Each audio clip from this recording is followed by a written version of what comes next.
You have been recruited by the Podcast League to defend your evenings against Monarch and the Nicole Armada. Our only defense is the After Credits podcast. Remember, the After Credits cast delivers one episode a week. Theoretically. But if you go to patreon.com/whatsuscastproductions, you can overload the systems with bonus episodes, early access, and exclusive content just for you.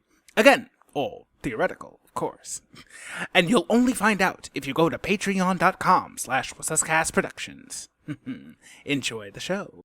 Away from the memories of the people who care if I live or die. The starlight. Podcasting is a primitive concept. I prefer to think of us as broadcasting to another dimension. Welcome to the After Credits Cast, the only film podcast, the only film podcasters this side of the Milky Way. If you see any other film podcast, odds are they're spies from the Codon. And if you hear something, say something. I'm your host, AJ Waseska, and I'm joined by my co-host, Ryan Metters. Oh my god, I'm gonna have a smile on my face this whole fucking recording. It's gonna be so great. Man, I'm hoping that we can turn in a lot of other film podcasters for their crimes. It'd be great. The episode for this, the song for this episode, not the episode for the song, what am I thinking? The song for this episode is Starlight by the Muse. Thank you, editor, for putting that in. I totally thought of that too. That editor's so awesome. So awesome. You can follow us on the platforms of choice down below: Patreon, YouTube, Acast, Apple or Google Podcasts. All of them, they're down there. Google it, you'll find it. You can also follow us on platforms of choice for Tumblr, Twitter, and Facebook, social media. Reach out to us, talk to us. If you haven't left reviews, leave reviews. Tell your friends about us, all that stuff. Ryan, if they want to email us about how they can, find us easier, where can they email us at? They can email us at whatthefuckisabetaunit at excuse me, sorry. That's evacstation@gmail.com. Well, obviously, Ryan, a beta unit is a decoy, and you have to hope that the decoy's not smart enough to make his own decoys, otherwise then you're just going to have, an Asimov cascade. Yeah, you're just gonna have a plethora of Alex Rogans, and who the fuck wants that? Well, then your main character's going to say the word decoy like 50 times in a row, and you're going to get a headache, so... Yeah. For those who are wondering, yes, we are going to be watching the episode of Rick and Morty tonight. No, I'm kidding. Today, we'll be talking about another, not exactly a video game movie. Today's is the Last StarFighter from 1984. Directed by Jonathan R. Betul, and directed by Nick Castle. The film went on to make a grand total of $28,700,000, which is less than double its budget. Aww. Not the heavy hitter it needed to be. The cast includes some names I'm not familiar with. In fact, I don't think I've actually seen any of these guys in anything else. John O'Leary, Chris Hebert, Robert Preston, Norman Snow, Barbara Bosen, Christine Mary Stewart, Dan O'Hurley, can't fucking pronounce that one, Dan Mason, K.E. Cooter, and Lance Guest. Ryan, you highlighted a thing. What'd you highlight a thing for? I highlighted a thing so that I could look it up. Oh, okay. I was trying... Because Robert Preston played Centauri, and he got the "and" in the credits, so it's just like, well, this absolutely has to be a name, like a known name, and I wanted to look it up to see exactly what he was in. I'll say, I think he passed away 4 years after this film was made, if I remember reading something right. So, like, this is towards the end of his career. Yeah, you're absolutely right. Yeah, he passed in 1987. Yep. But, I imagine he was very prolific prior to this, though. Mm-hmm. Much like Orson Welles, or the other older actor we talked about a few weeks ago that is in a similar trajectory. I can't remember the name of that one. Raul Julia. Yeah, that one. No awards, 4 nominations. That's what it is. Ryan, I have some fun. You have some fun facts for me, don't you? Yes, I have 3 of them for you tonight. According to screenwriter Jonathan R. Betul, sure, the idea for this movie came about because he wandered into a video arcade and saw a young boy playing a video game. And also at the time, he read the book The Once and Future King by T.H. White. And it occurred to him that what if a video game had been a sword in a stone, and a boy scored an incredible number in a video game, which sent a ripple effect across the universe. I absolutely adored the concept.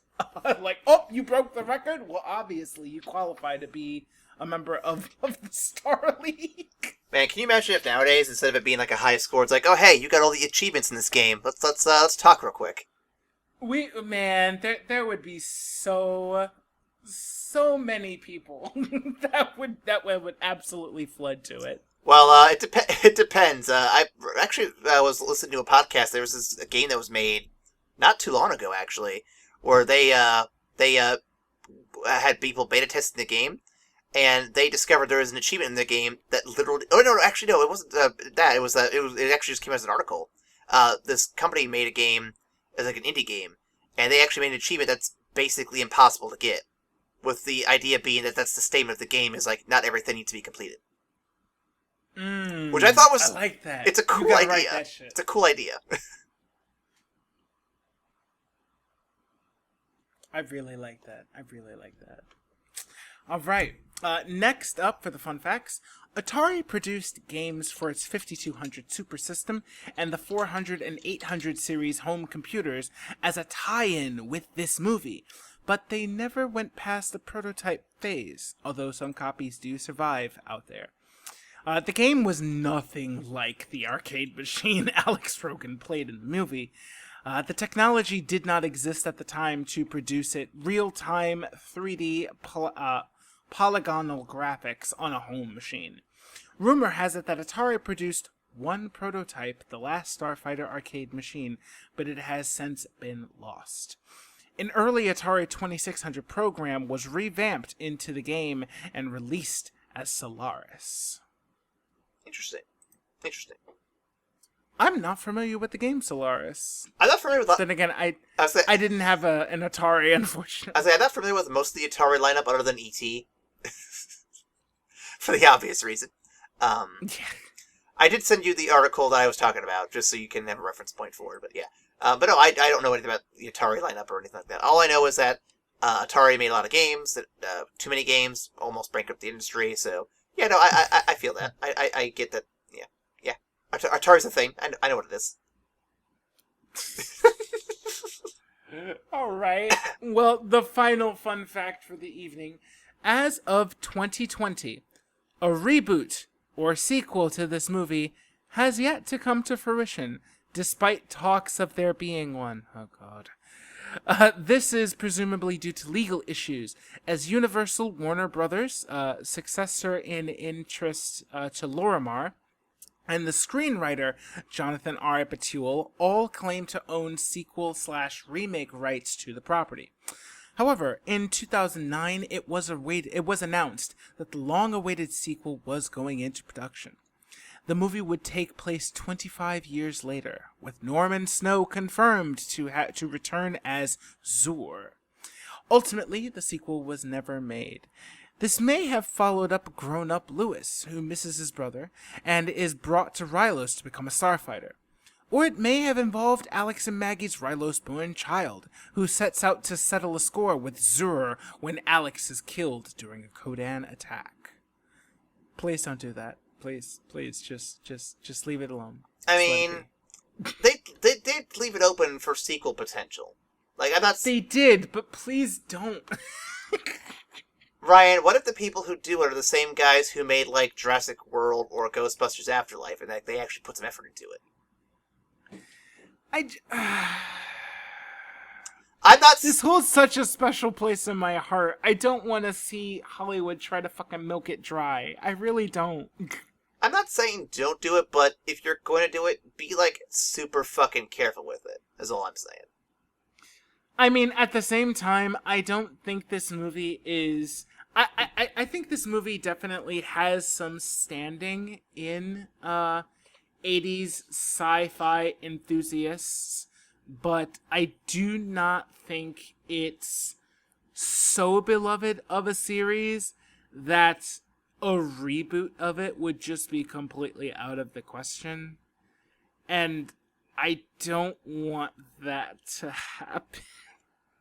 I just don't. I feel like they'll fuck it up so hard. I just want to keep the original. Fair, fair. Let's do a brief initial thoughts here. I personally thought it started a little bit slow, and it feels like there's just a lot of setup. But, I couldn't, what's trying to write here? I feel like, it feels like some of the ending felt like a little bit abrupt.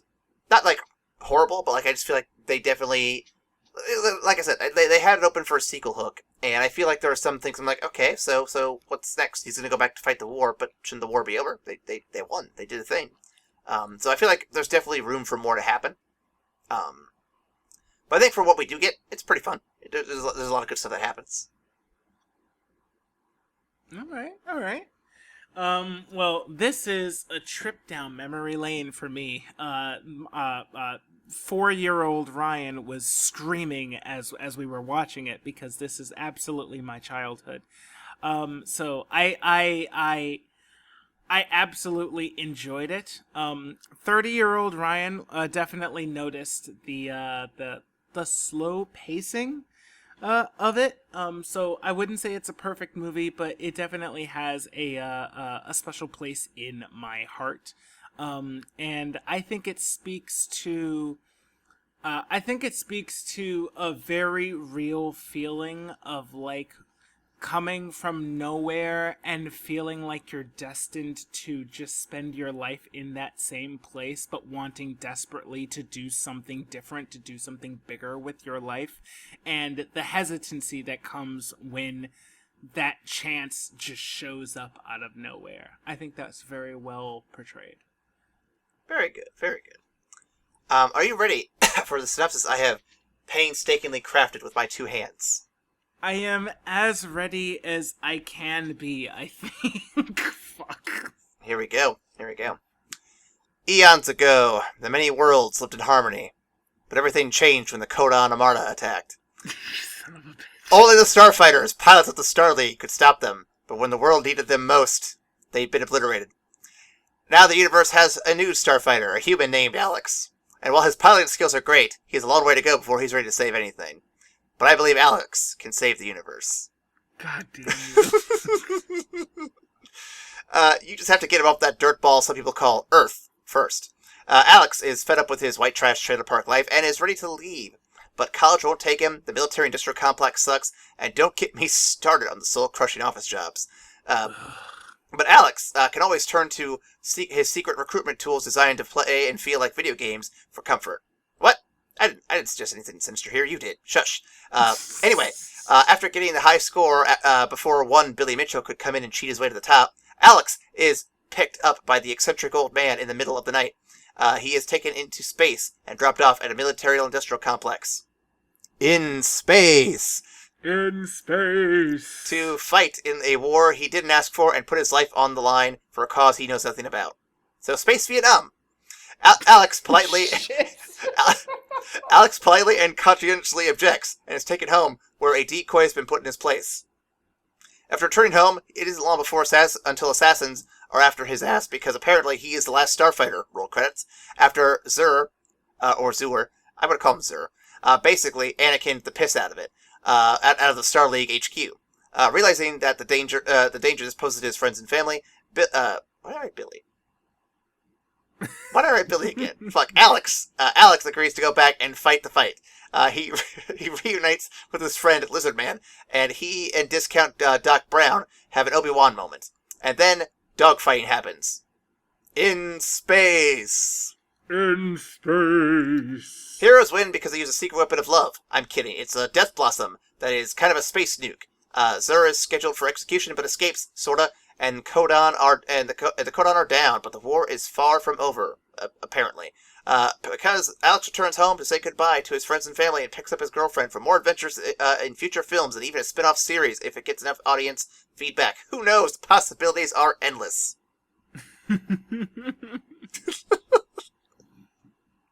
Oh, man. That opening, though, man, that was good.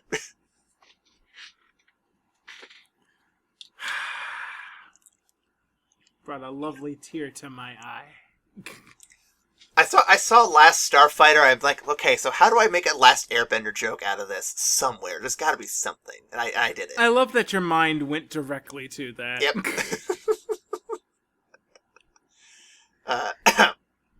And for those who don't know, Billy Mitchell was the guy who cheated at the Donkey Kong high score. Just so everyone's clear. I figured that was a deep cut. Not everyone's gonna get, so I had to throw it in there. That was good. That was very good. So Ryan, what'd you think of the movie? Memory lane, man. Memory fucking lane. I just absolutely loved it. I had a grand old time with it. I wonder why I wonder if this movie sparked my love of video games, or if I was just kind of wow, what's the word? Predestined? Dispositioned. Like I was posed to like video games early on, and this movie just kind of spoke to that in me. I was set up, man. It was all planned, man. Yeah, but I mean, it's amazing to think that, you know, the video games that a lot of adults would call a waste of time would actually lead to something like meaningful and worthwhile, and could change your life in a positive aspect. I mean, I wonder if some e-gamers feel like this. Maybe Because they've hacked the code to fucking Dota, and it's just like, well, I'm absolutely gonna be a millionaire for this shit. Well, it's amazing to think the trajectory of video games too. But first, they were thought of as a waste of time. Then it's like, oh no, these are actually things that will recruit you to be like servants of the devil and make you want to kill people. And now, wait, no, not now. Then it was what came after that phase? I don't remember what came after that phase, but now we're in the phase of how it just has toxic fan bases, basically. Yeah, no, I mean that sucks. There's no positive spin base on like the toxicity surrounding a good amount of games. Unfortunately, we can't spin that away. Some people are just dickheads on the internet and in voice chat. What? You're gonna change the ending to Mass Effect? I'm gonna send you 50 death threats. God damn it. Don't even fucking get me started on Mass Effect 3. Oh my god. It's like people lost their goddamn minds over the last 5 minutes, never minding that there was a full fucking like 55 hours of a beautiful masterpiece that they played before that ending. You're gonna get mad because the 3 different endings are just different shades of colors over the same shit? Come on, guys. Yes. Stop it. Stop it. Ryan. What about Morden giving his life to cure the genophage, huh? Spoilers. What about Garrus backing your play even when you do the renegade decision because he understands you're just trying to win the war? Oh my god, you activated my trap card. Ryan. I'm so sorry. Ryan, remember, these are the same people who will give death threats to the guys who make Call of Duty because they change the values on the bullets. Oh god. I'm so sorry. You made my bullets slightly less accurate and a little less speedy. You must die now, good sir. You and your whole family. Man, just... You know what? I would be less upset with death threats if they were just polite about it. Be like, listen, ma'am, I believe you voiced a character I did not like. I do not like you or what you stand for reasons I can't understand. Therefore, I threaten you with death, you and your family. Toodles. That requires far more self-awareness than they're capable of. Oh yeah, no, absolutely. Like, it's... Ironically, if they were a bit more self-aware, they wouldn't be writing the fucking threat in the first place. But anywho... Oh, absolutely. Like, I'm honestly just being facetious, but, like, please don't do that either. Anyway, Brian, how closely do you relate to Alex, his desire to leave home? And what were your hopes and aspirations at his age? Man, okay. Let's see here. When I was a teenager, a young Ryan in high school, who thought he had the world pretty much figured out at that point. Oh no. I mean, I wasn't right by any stretch of the imagination, but I thought I had it. I swear I thought I had it locked.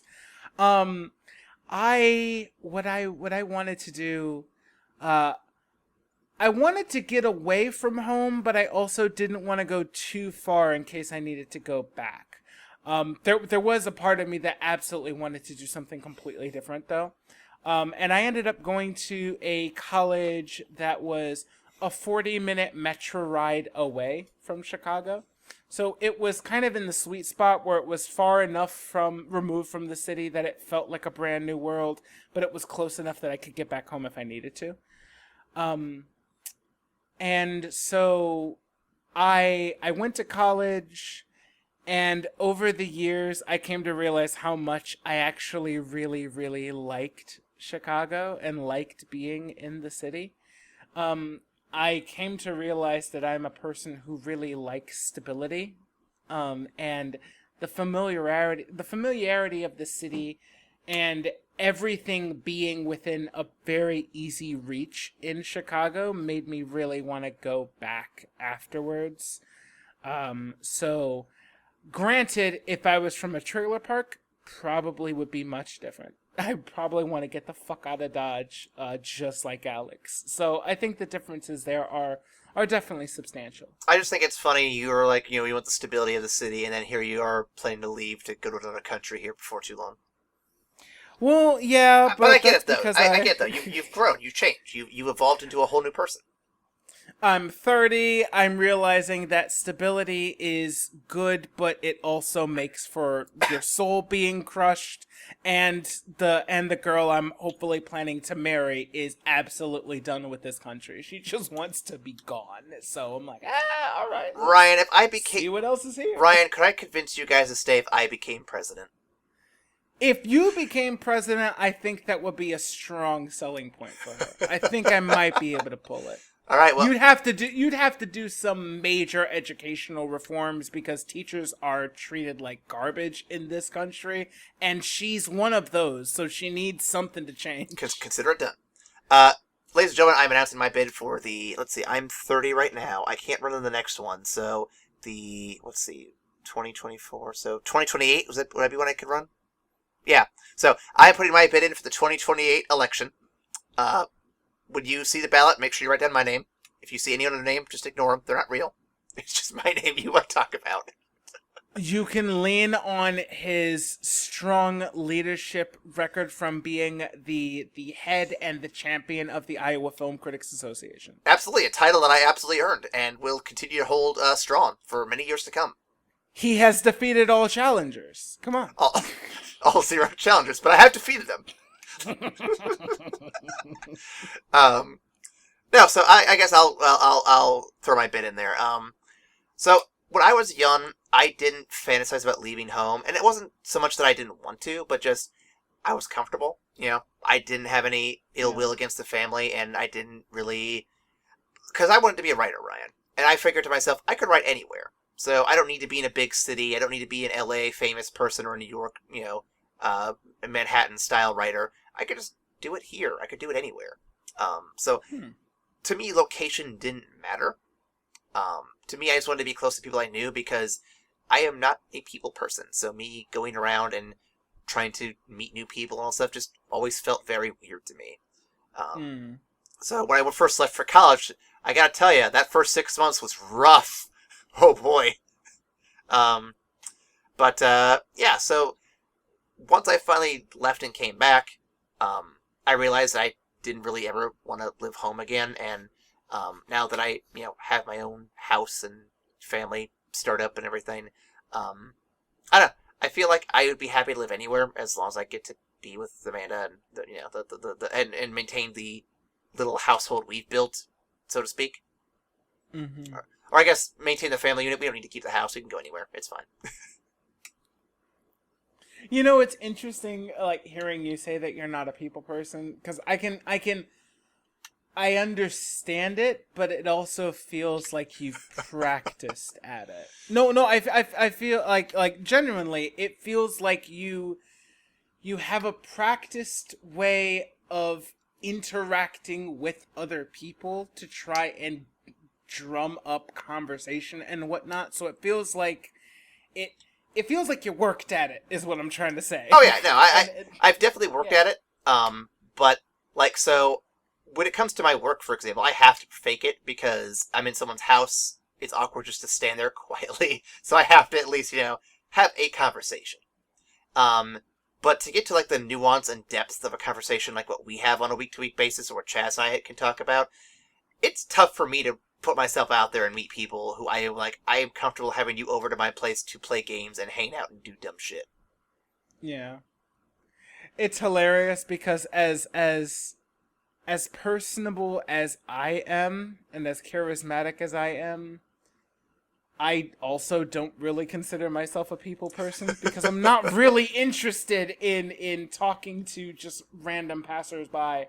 They're trying to change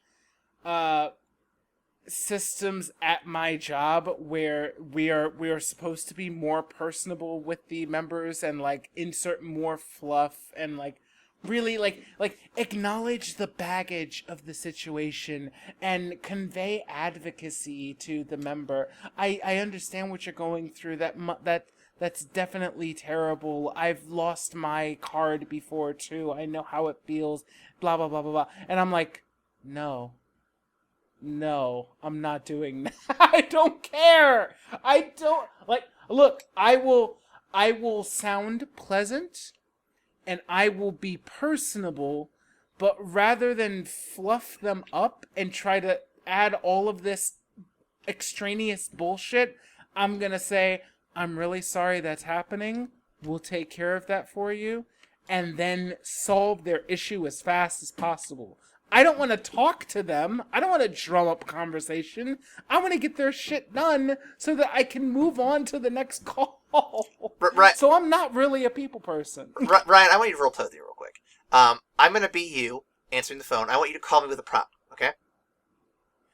Oh shit! Okay. Oh no! What have I done? So whenever you want to start, this is me. This is me showing you how I would handle your situation. So go ahead and give me a call. Boy, oh boy! All right.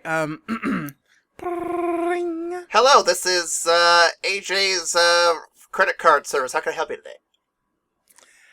Ugh, man, my card isn't working. I'm trying to use it at the gas station, and it's just not taking it. I see. Well, we can take care of that for you, sir. What gas station are you at? I'm at the Citgo on Route 95. Route 95. Okay. What state is that again? That's Iowa, actually. Iowa. Excellent. Okay, let me just get the coordinates in. Okay, excellent. So we will be sending a care package your way momentarily. A care package? I just want the damn card to work when I swipe it at the pump. Oh, no, we have drones that take care of that now. Anyway, so sir, while I have you on the phone, have we told you about our clowns? What the fuck? So, sir, I hear you are down to clown, is that correct? I don't know. I've never met a clown that I liked in my life. What are you talking about? Well, sir, we have plenty of clowns for sale right now, actually. We are offering some special deals going on with our clowns right now. We have clowns imported from all over the world that would be a great fit for your home. You're gonna use a drone to drop off a clown at my location? Can you just fix the goddamn card? Okay, and see, I don't know where it's gonna go at this point. Oh my god! Are you in fact down to clown, sir? What the fuck?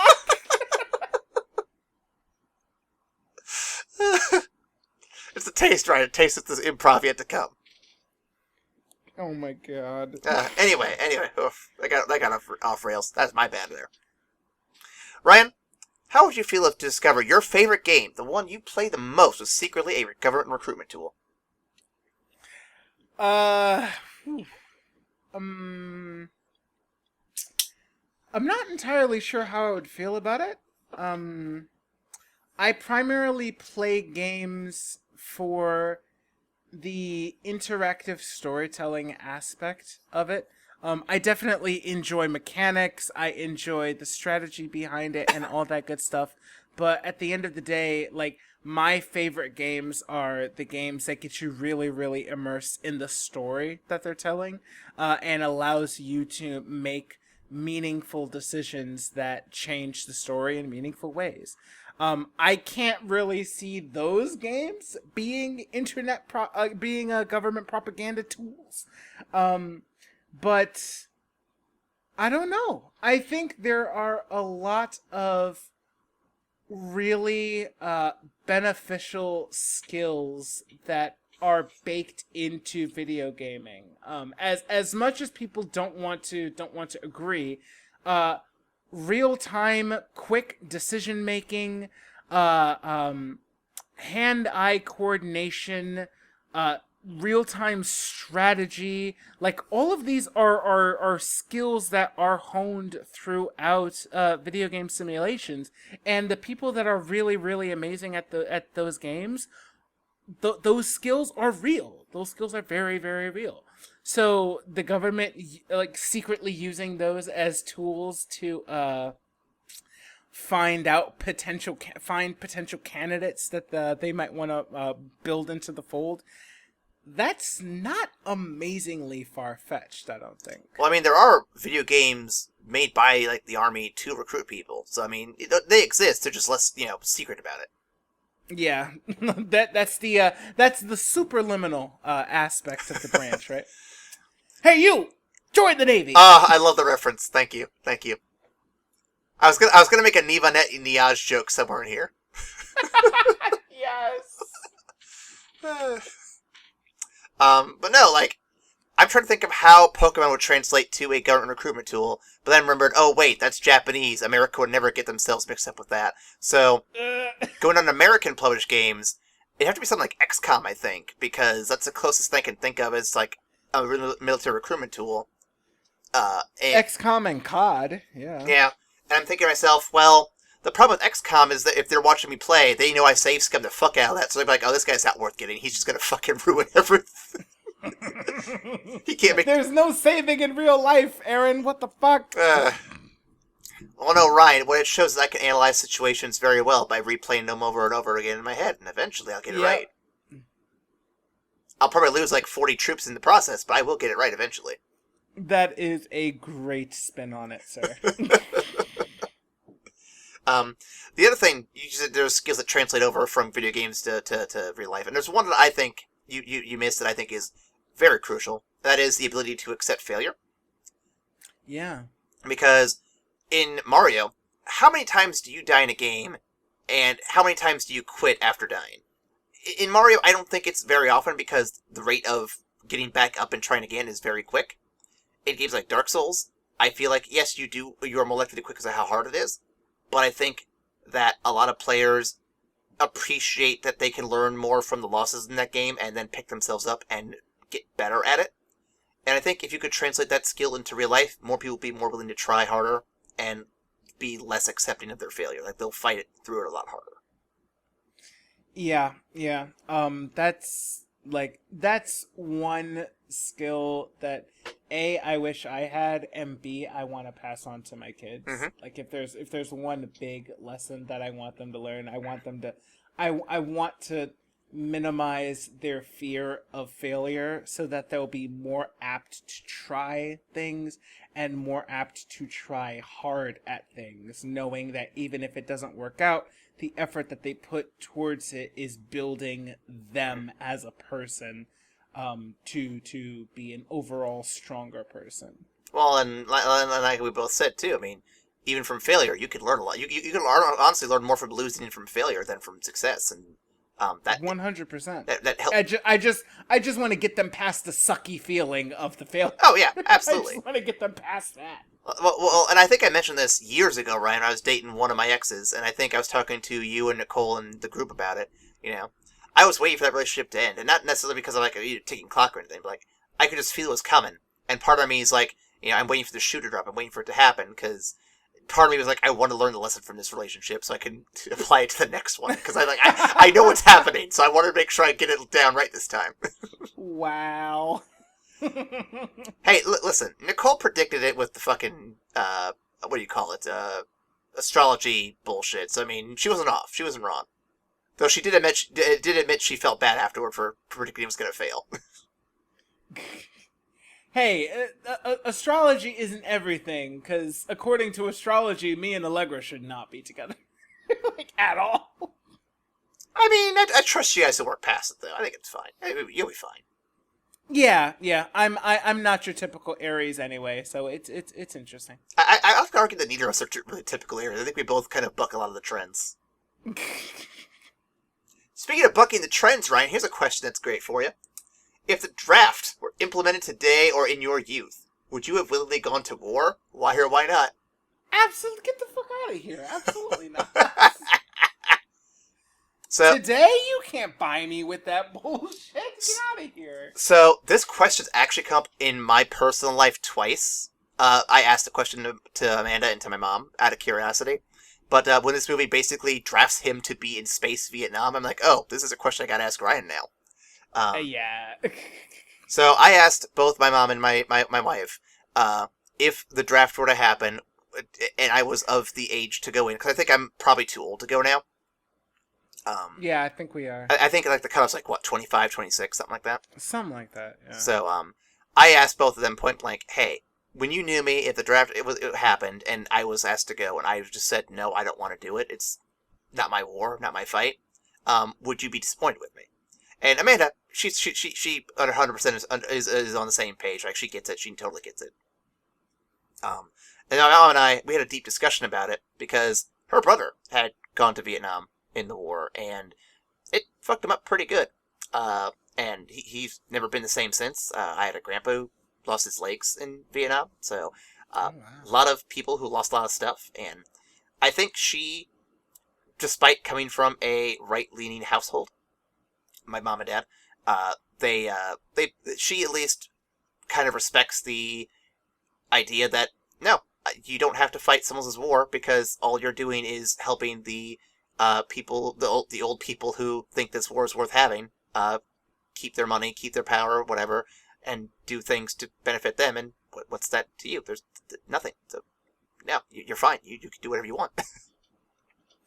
Yeah, I think ultimately, if you're a bit more self-aware and conscious of your government and what it's doing, I think the ideals at the core of military service are noble. Yes. I think the ideals that they are built around are absolutely noble, and the people that sign up, that are absolutely willing to give their lives in defense of their country, deserve nothing but our utmost respect, and you will never hear me talk shit about that.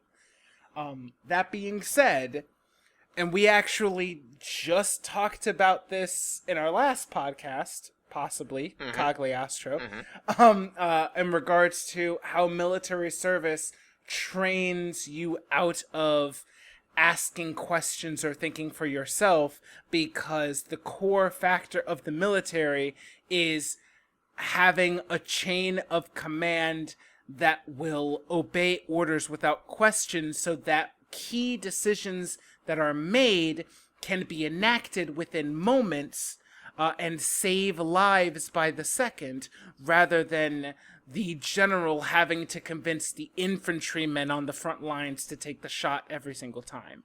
That's a necessity of the military apparatus, and that entirely is built on your trust in the upper command and in the government, in what their decisions are and if they're making them for the right reasons. If you don't have that in your government, what the fuck are you signing up to give your life for? Mm-hmm. That's what I think. And yeah, I think that's my main reason why I'd object to any draft of any kind, is just, I don't want to fight the wars for the old white guys who've been in power for 30 plus years. Sorry, the old rich white guys who've been in power for 30 plus years. I don't have any investment in any of their shit. I don't agree with their politics or policies, Republican or Democrat. No, not my fight. You get your drones to do it. You do it yourself. I ain't going in that shit.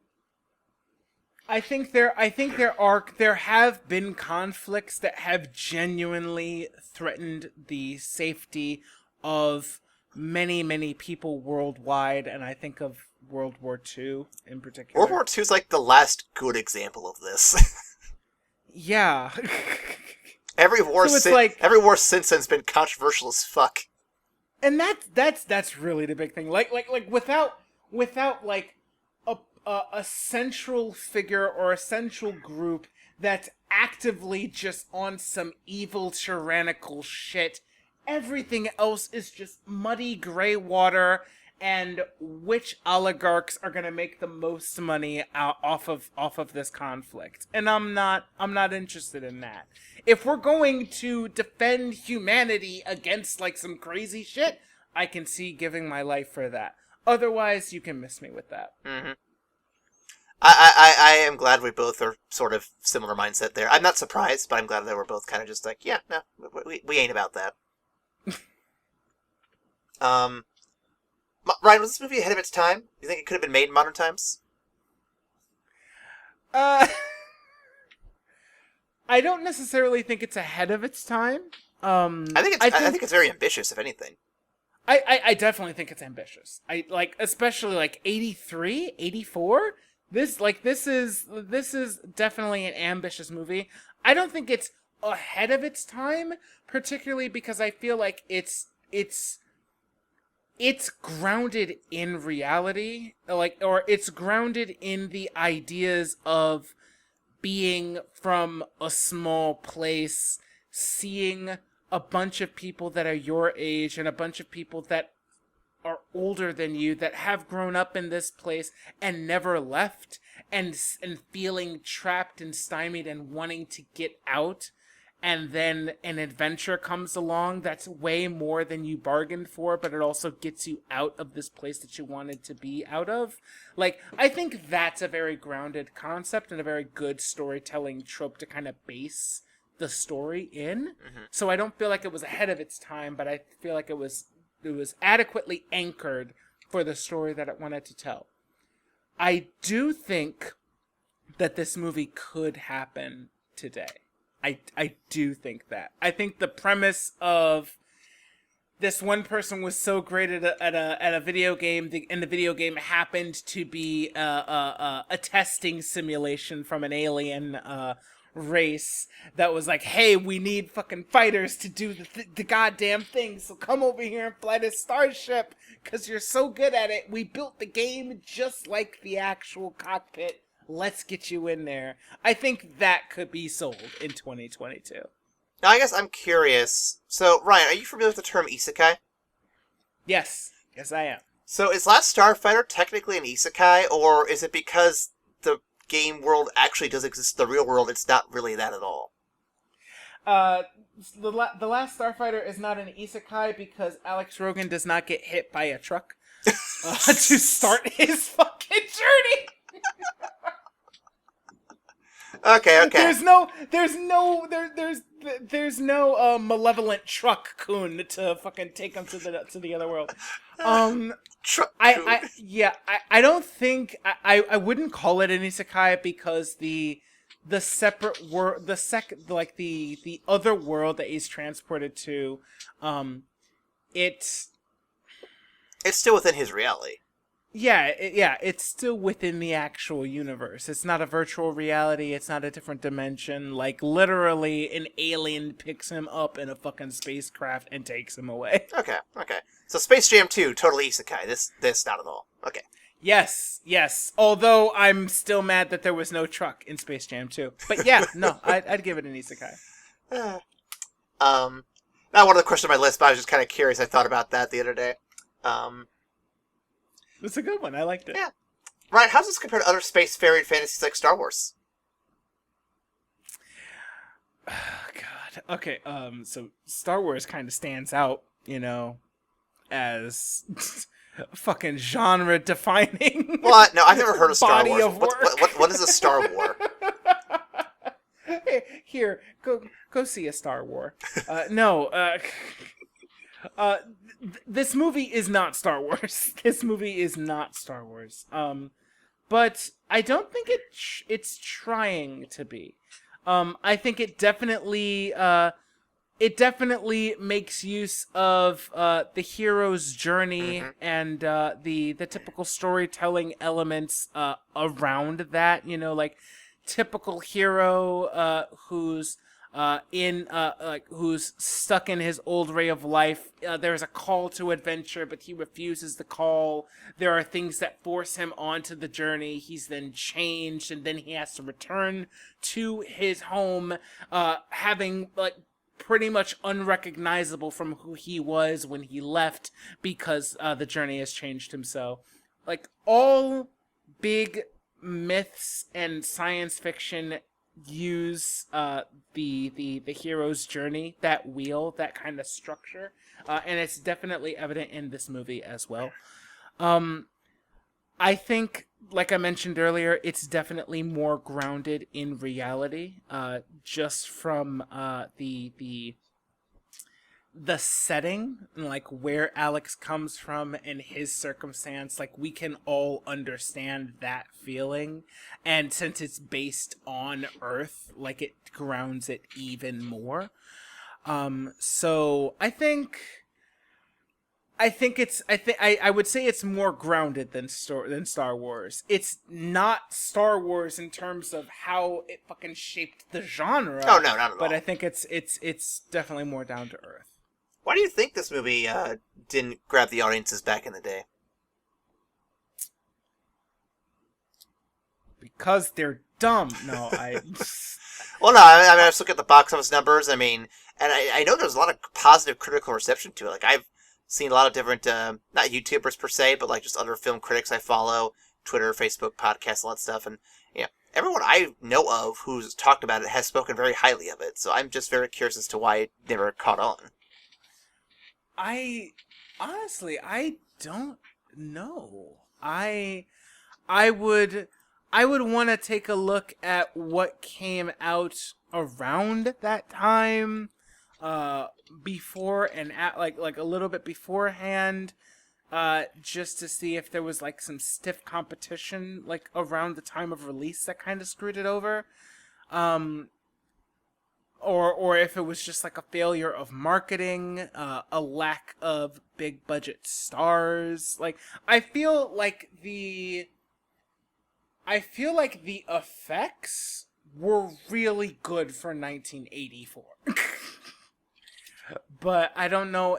I would be hard pressed to give you a reason why it didn't even double its initial investment. I don't know why. Well, I'm looking at the calendar now for 1984, because you actually brought up a good point. We should look and see what's coming out around it. So on the 29th of... So it came out specifically the 13th of July. So prior to that, on the 29th, we had The Bachelor Party. We had Cannonball Run 2. And we had Conan the Destroyer.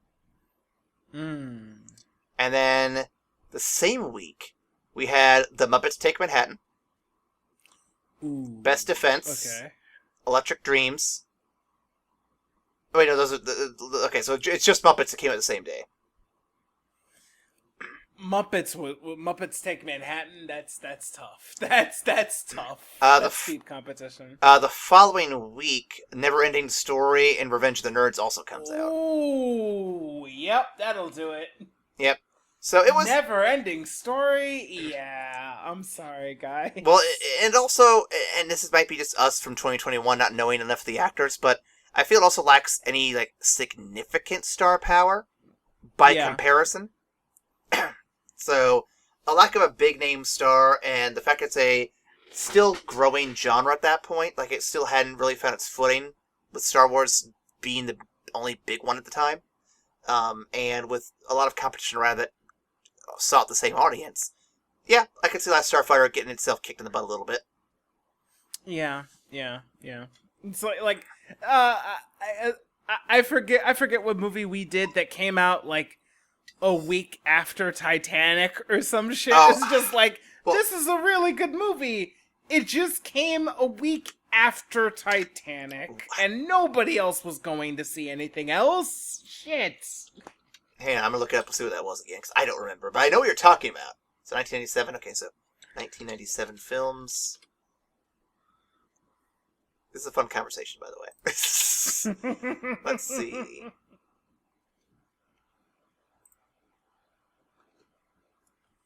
Where's my list?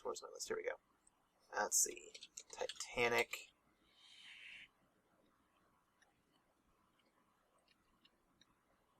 So Titanic came out December 19th of 1997. Flash.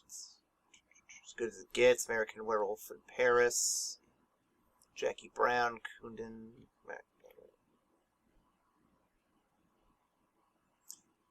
It must have been something in the following month because I don't see anything that we talked about. Let's see, There was something like a week after it. Yeah? Let's check 1998. Am I crazy?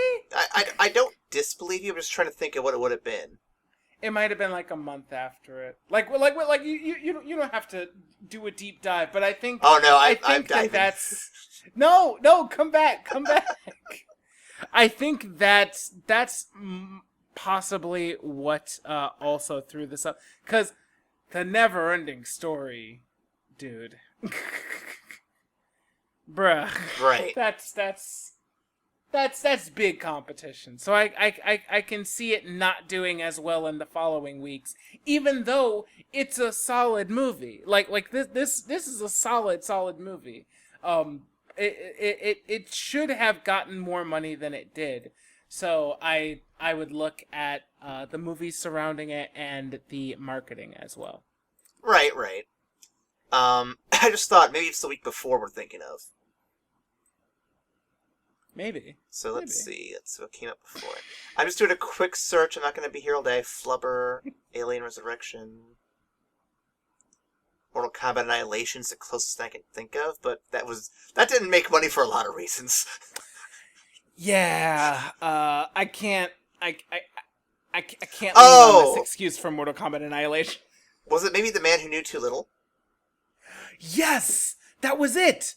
The Bill Murray fucking spy spoof. That was incredible. That was it. Yeah, okay. I figured I'd find something eventually. I'm like, what the fuck was it? I can't remember now, but there we go. That was absolutely it, because that movie should have made so much goddamn money. It was so good. Got a few more questions. I know we're running a little long, and we've gotten very tangential here tonight. But, Ryan, were we supposed to be sad when Centauri died? We were supposed to be. We weren't supposed to be super duper sad, especially evidenced in the fact that we made his death meaningless by bringing him back at the end. But, it was supposed to be the typical, oh my god, the mentor dies, saving the young hero and getting him to where he needs to be. It was like, yeah.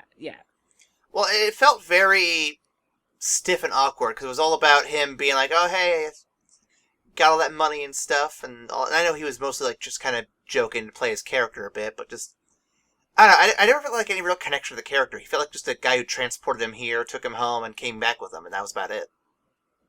For me, he was kind of like the halfway point between Obi-Wan and Han Solo. Just kind of like a mix of the two characters, where he had some wisdom to offer, but he was also worldly, and he was trying to make a buck off of it, but also, he believed in what they were doing, and he believed that Alex actually had the stuff to be a great starfighter. So, I mean, I like the concept of the character. They didn't delve enough into him for us to be like very, very motivated, especially when he died. But I mean, overall, I like the idea of him. Sure. I feel like you make a good point there. I feel like they might be trying to do too much, and characterizing him deeper just got lost in the weeds when there's so many other things they were still trying to get done at that point. Yeah. Yeah.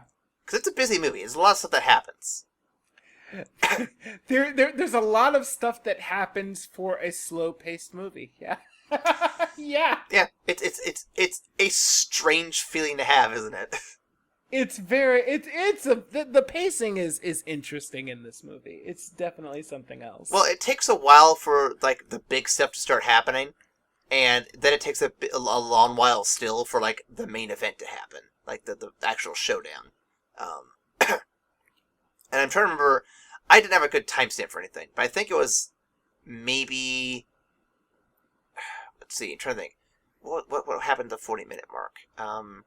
I know that because that's when I paused it, so I had to go take care of the dog or whatever. But I think at about the 40-minute mark, we were just getting into space and stuff, like full on, like we were there doing stuff. Yeah. So Like it really wanted to ground you in Earth before taking you up into the stars, which I get. I don't necessarily agree with it, but I get it. Do you believe Zur died, or do you think he was intended to come back? He was 100% sequel bait. You understand? He was 100% sequel bait. He even had the silly ass scepter dog. I thought that was the coolest shit ever when I was 5 years old. Even more than Rita Repulsa's scepter? Yes! Rita Repulsa's scepter didn't have no goddamn sword out of it. Get out of here. Yeah, but it could make people... Rita could never. But it could make people grow, though. That was pretty cool.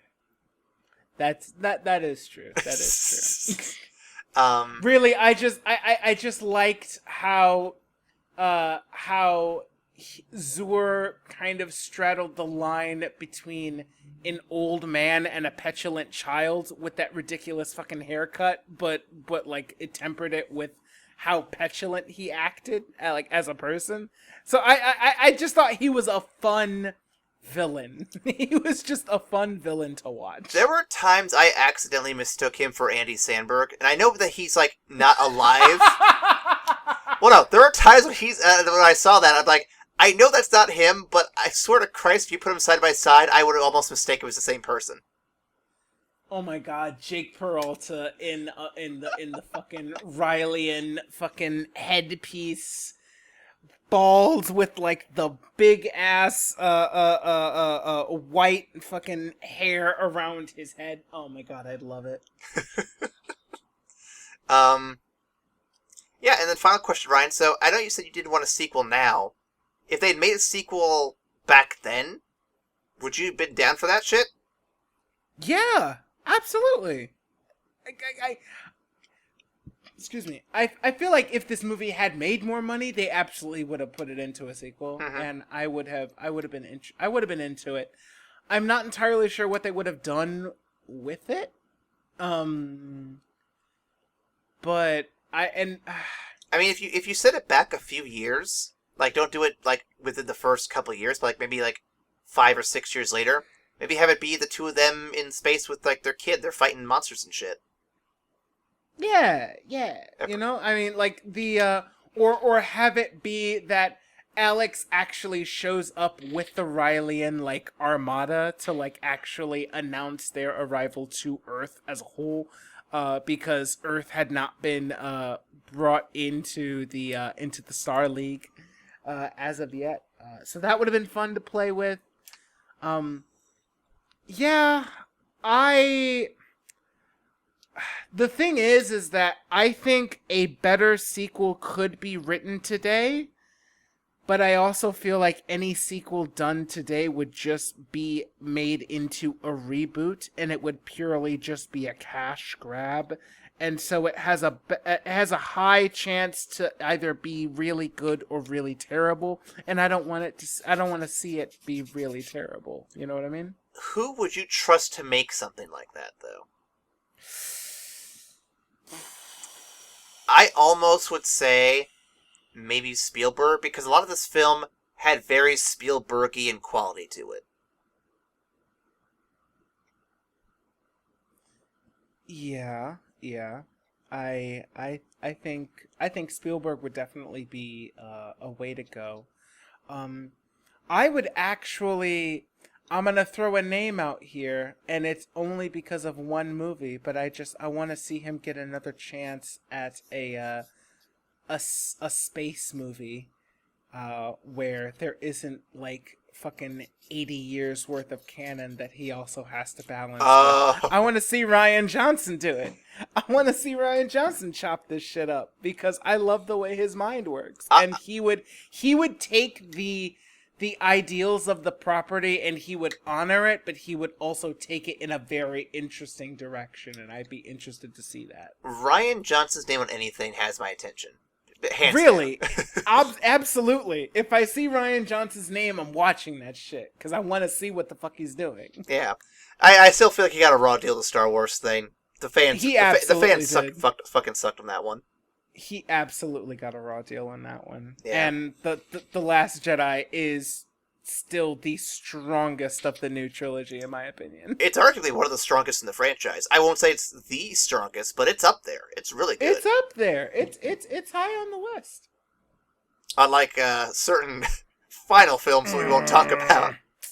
Man, don't get me started. Don't activate my trap card like twice in one podcast. Ryan, don't do this to me. Ryan, The Last Jedi is the last Star Wars film as far as I'm concerned. Yeah. That is all the questions I have, Ryan. Is there anything else that you wanted to bring up? No. I thank you for indulging me in watching this. This is absolutely a nostalgia pick for me, so I'm so glad that you got to watch it and that you got something out of it. Absolutely. This is the part of the episode where we tell you to follow us on Tumblr, Twitter, and Facebook. You can also support our show, subscribe to all different platforms. You can give us reviews. We love getting reviews. 5 stars, thumbs up. If we get a review that I am aware of that we can read online, I would certainly love to read that. Give some names, give some shout outs to people who love the show. And then, Ryan, if they want to email us directly with their thoughts and concerns and their anti-war propaganda, where could they email us at? They can email us at Star League, a pitiful collection of worlds not ready to be our equals. Excuse me. Sorry, I tripped into megalomania there. They can reach us at evacstation@gmail.com. Indeed. This is the part of the film, the episode, where we rank the film from Platinum Trash to all the colors in between. Ryan, where are we ranking Last StarFighter? Okay, God damn it.